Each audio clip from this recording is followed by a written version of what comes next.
closely watched Beijing Summit of the Forum on China-Africa Cooperation has come to an end after 2 days of intense communication and exchange. Leaders of member states and representatives of regional and international organizations met in Beijing with the intention of promoting China-Africa cooperation to a higher level in coming years. So what foundations have been agreed upon as the basis for future development and cooperation? In the face of criticism and doubt from the West, how will China and Africa face challenges and dispel misgivings? And what impact will closer China-Africa ties bring to China's other relationships in the international arena?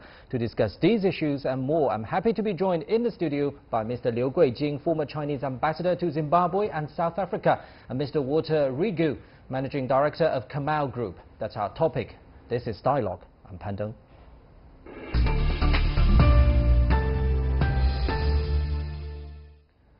So, gentlemen, let's start with the achievements of the two-day summit here in Beijing. In the next 3 years, China will put forward 8 initiatives and back it up with a pledge of financing amounting to $60 billion.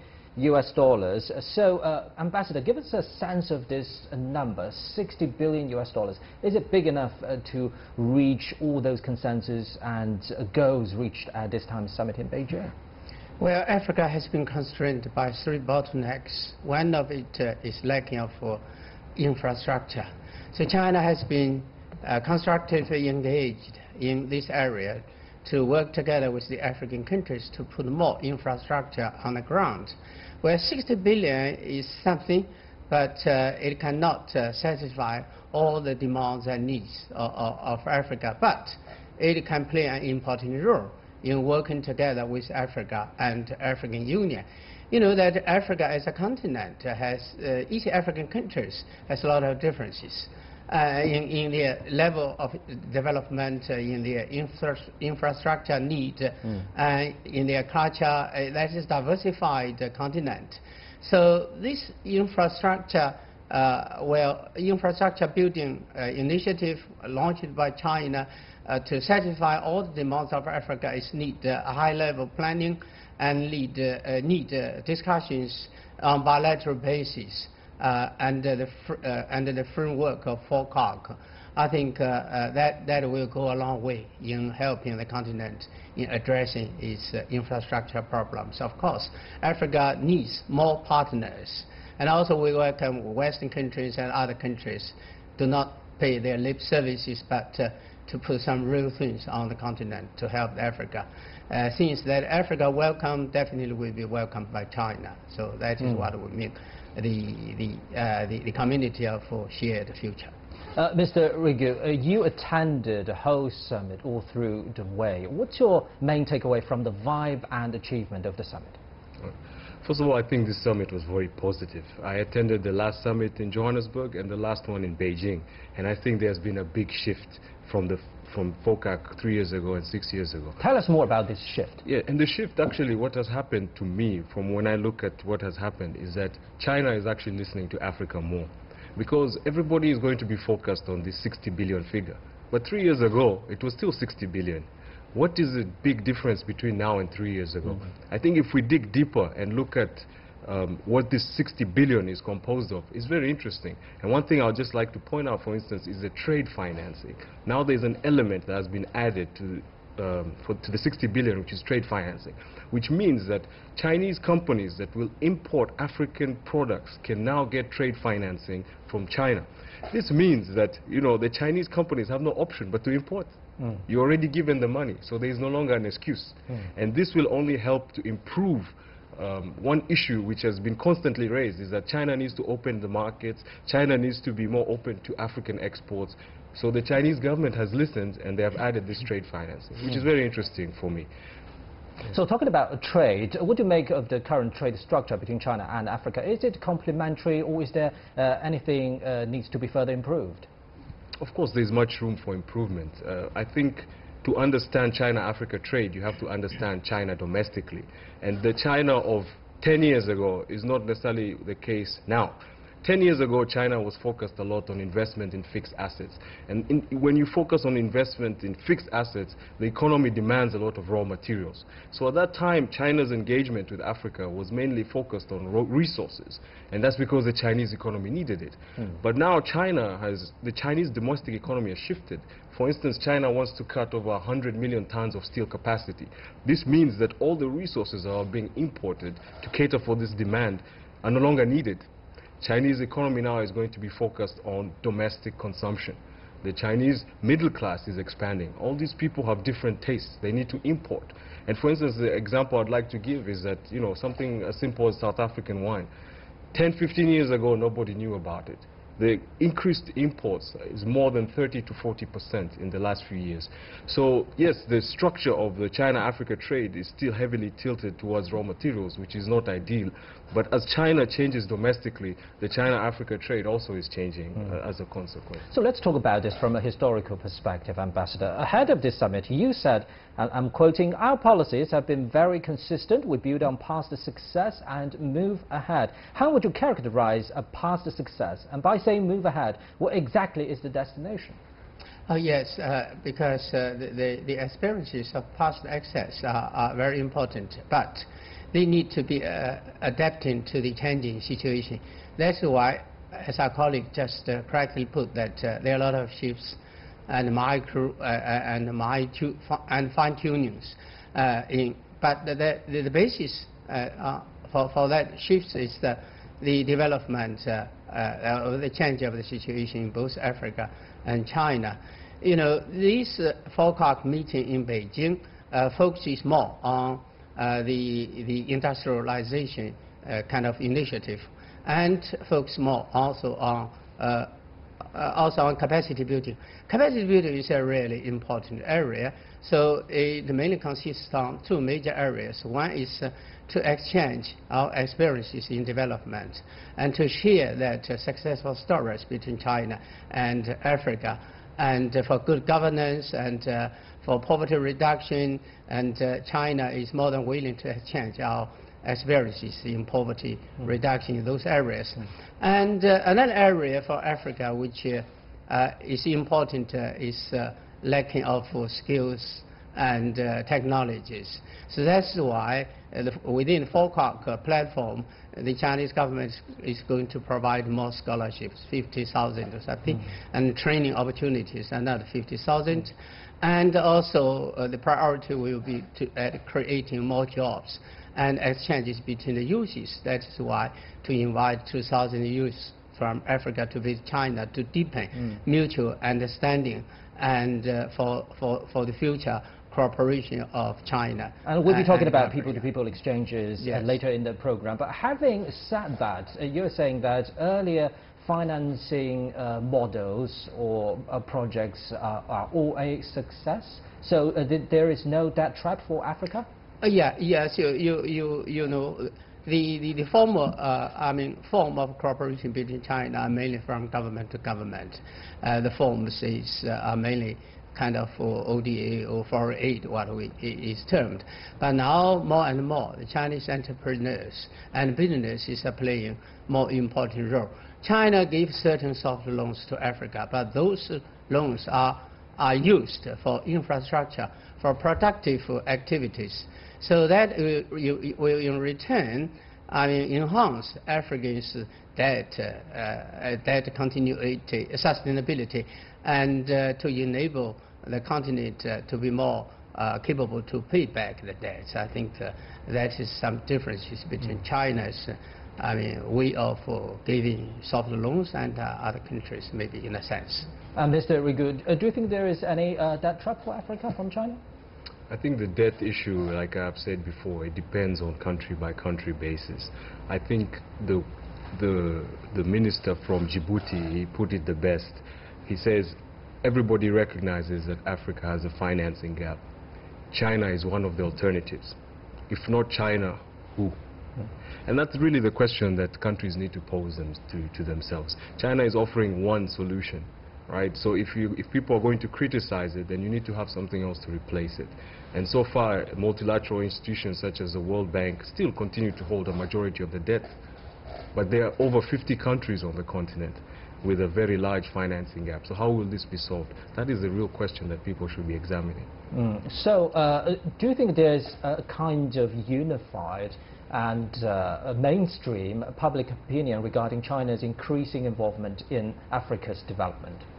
I think the general reflection from Africa, according to a very famous consensus institution called Afrobarometer, is that more and more African people look at China's involvement in Africa as positive, as constructive, as conducive to their life.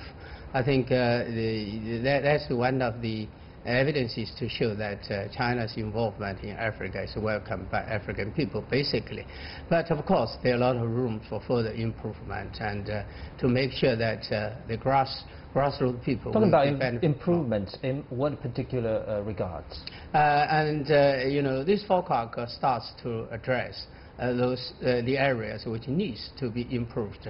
One is that to get more people involved with the FOCAC cooperation. That is to pay attention to women's role and youth role.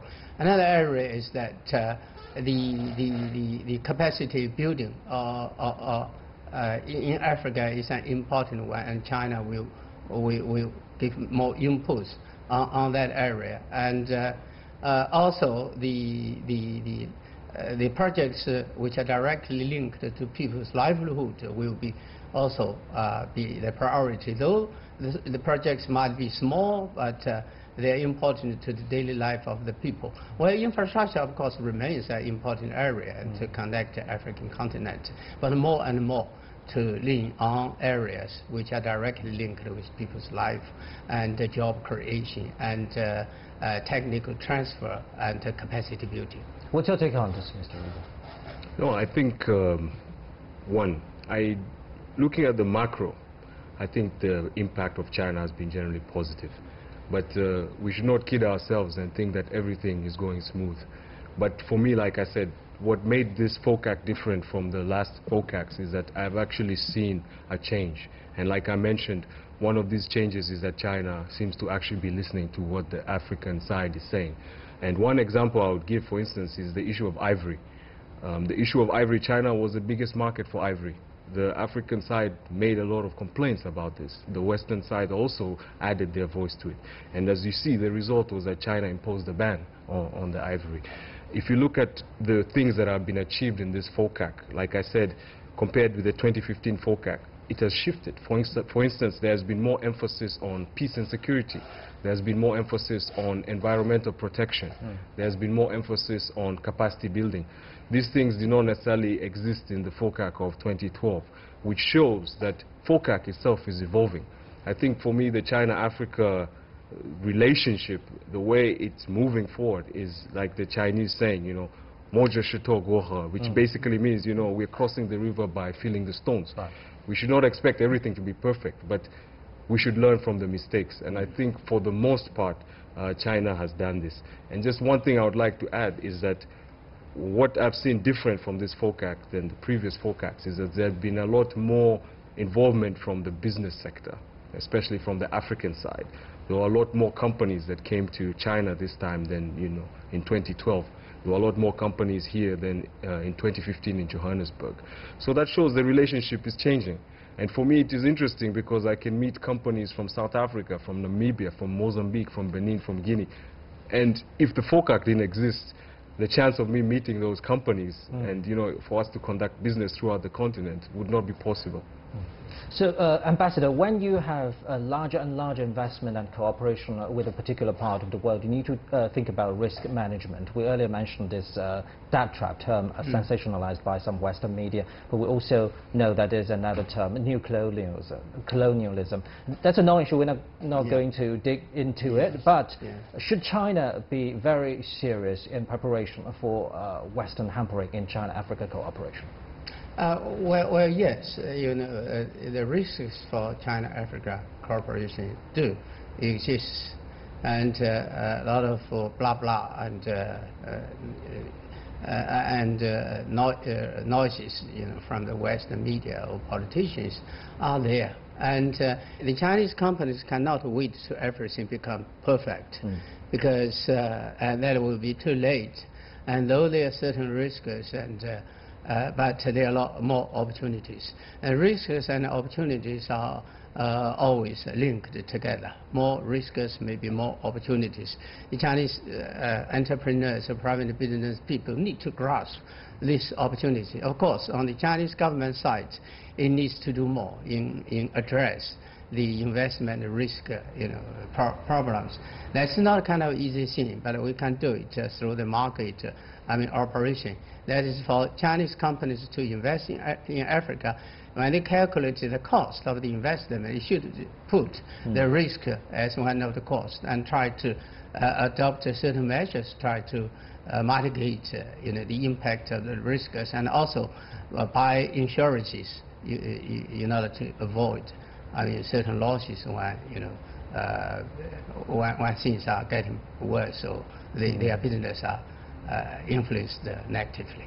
So, gentlemen, let's talk more about the 8 initiatives reached this time. Earlier, we touched upon trade facilitation. But what comes on top is this called industrial improvement. So what's the status of Africa's industrial capability right now? And we know that actually China and Africa are in different stages of industrialization. How can each side address each other's needs?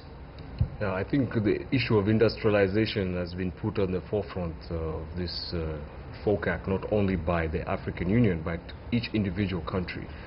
Again, this is not an easy issue because there are over 50 different countries, all with different stages of development, all with different economic endowments. For instance, if you compare South Africa to, say, Comoros, one is a small island, one is a large economy. So really, yes, the issue of industrialization is important, but what really got to me, and what actually I would like to point out also about the FOCAC, is President Kagame gave a speech, and in the speech he outlined, look, China has already agreed that we're going to deal with this relationship as equals, but it's also on the African side to prepare to receive Chinese technology, receive this financing, because China cannot develop Africa. Africa has to be developed by Africans. And for this to happen, the African side must come with real initiatives. It should not be China coming to your country to tell you, let's develop textile industry. It should be, we have the capacity to develop textile industry, but we need financing, or we need technical capacity, or we've already developed it. For instance, in the case of Ethiopia, we just need markets. We need market access. So how can China assist with that? I think that is the best, that's actually the best thing I heard from the political speeches, and it came from His Excellency Kagame. And actually I would like to reiterate that when you look at industrialization, this is a government issue, right? This is an African government issue. They should prepare bankable projects so that China is ready to come up. Right, and business-wise, more and more Chinese companies are choosing to localize their production. Do you think it's a very good trend for local employment and personnel training? I think business is localized not only because it's good for employment, because it makes economic sense. Right now, if you look at China's domestic market, the wages have increased rapidly and they're very high. So it's no longer feasible, it's no longer economic viable to just export Chinese labor to do the projects. So it's actually an economic incentive to localize. Of course, then you have externalities where employment grows. But when we're looking to do the projects, they should be they should be economically viable. And I think this is one of the challenges that His Excellency Kagame was discussing, is that the Africans understand Africa better than China, so it is on them to prepare what China is going to come to do. Since you earlier mentioned this speech given by Rwanda's President Paul Kagame, and in his China visit, he also said that China's engagement in Africa has been deeply transformational, both internally and with respect to Africa's global position. How do you understand this? I think there's two things. First, Kagame, being the head of the African Union, has revitalized that organization. And it's easier for China to deal with one, continental organization than to deal with 53 countries. So from that perspective, even if you look at China's commitment to peace and security and the aid that will be given to the military, it's not being given to individual militaries, it's being given in the context of the AU. And so actually in this FOCAC, the AU has become a more central position. And that's the reason for that is partly because of Kagame's leadership of the organization. So yes, I think China is ready to engage the continent, but the continent also needs to come with one voice. And the only way to do that effectively is going to be the African Union. So a strong African Union is good for Africa, but it's also good for China-Africa because China can engage through that mechanism. So let's talk about infrastructure connectivity. In recent years, we've heard a lot about roads and railway links. For example, this Nairobi-Mombasa rail link and many rail expressways and highways in Africa. So what could be the next focus in this particular regard, Ambassador? I think next focus for this particular area is to link the infrastructures at a continental level. And that's why China committed to work together with the African Union on the overall African infrastructure connection plan. Actually, in the AU 2063 agenda, there are certain charters and articles dealing with African infrastructure, and they have another separate plan on the continental level infrastructure planning. But for China, what we can do is that we could help Africa in financing certain projects, and that of course based on the priorities of Africa. For instance, if you want to build a kind of sea-to-sea road like Cape Town to Cairo, maybe certain areas or certain countries there are already roads, but maybe on other countries they have poor roads, it needs to be evacuated, and other countries have no roads. So if you just build a few sections of roads to link them, and that would be a kind of C2C, dream, and actually could be realized. So that high level or continental level, planning is very important. I think in the future maybe the infrastructure involvement from China will be focused more or less on these areas, not only like before on individual countries. So what about, but after all, it's still a very large continent. Do you think aviation will take a big role in this a bit, Mr. Rigi? Yes, I think aviation will remain important because, for some countries, building railways and building roads takes time. Commerce needs to happen. So for some places, the only option is aviation. So I think in this sense, China is developing its own aircraft. It's a challenge to Airbus and Boeing. So this presents an opportunity for the continent. I think the best thing that China has done in Africa is actually create competition. And that is partly one of the reasons we are seeing backlash from so many people. Because we should not think that before China started engaging Africa on a more concrete and higher level, that nobody was there. There were people there. There were roads that were being built before.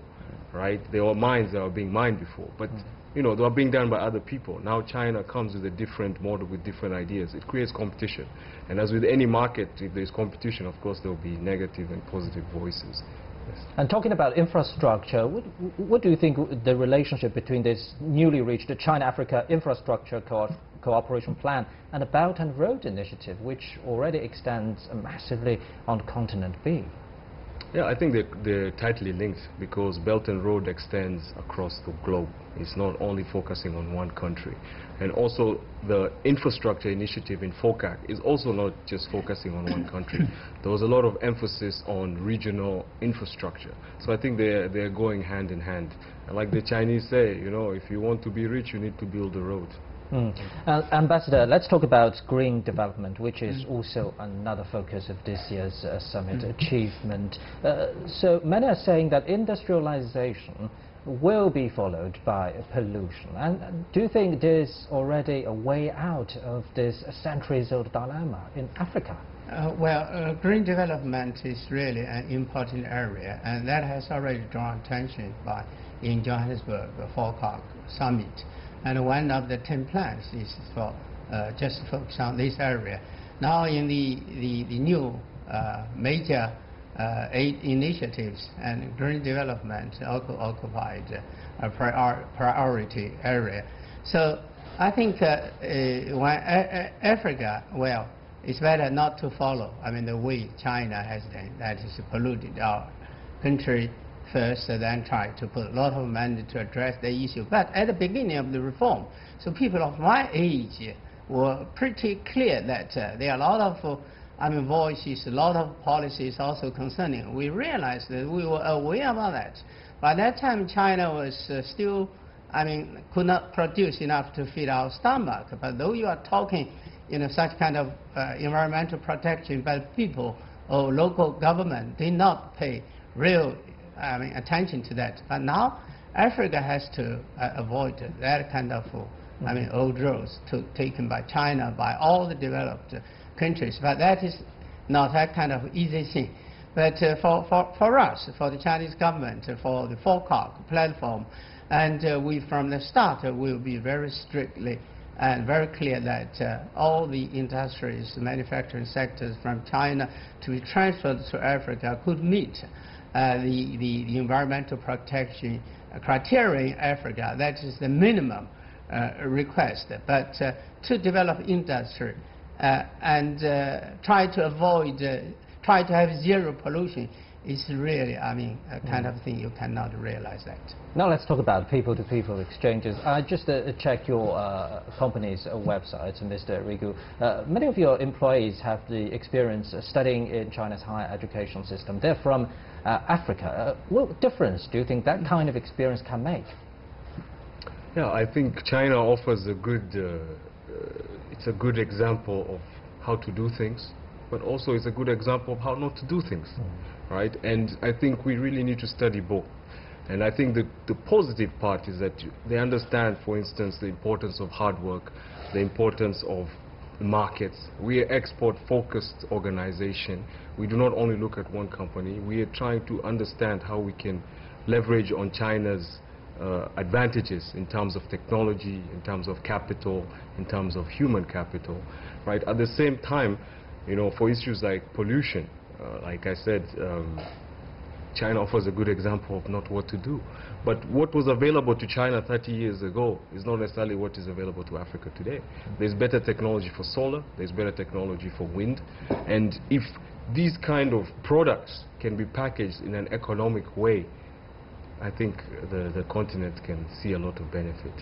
Last but not least, Ambassador, let's touch upon the topic of security. And this time, President Xi Jinping said China will set up a China-Africa Peace and Security Fund and continue providing free military aid to the African Union. What's the thinking behind this?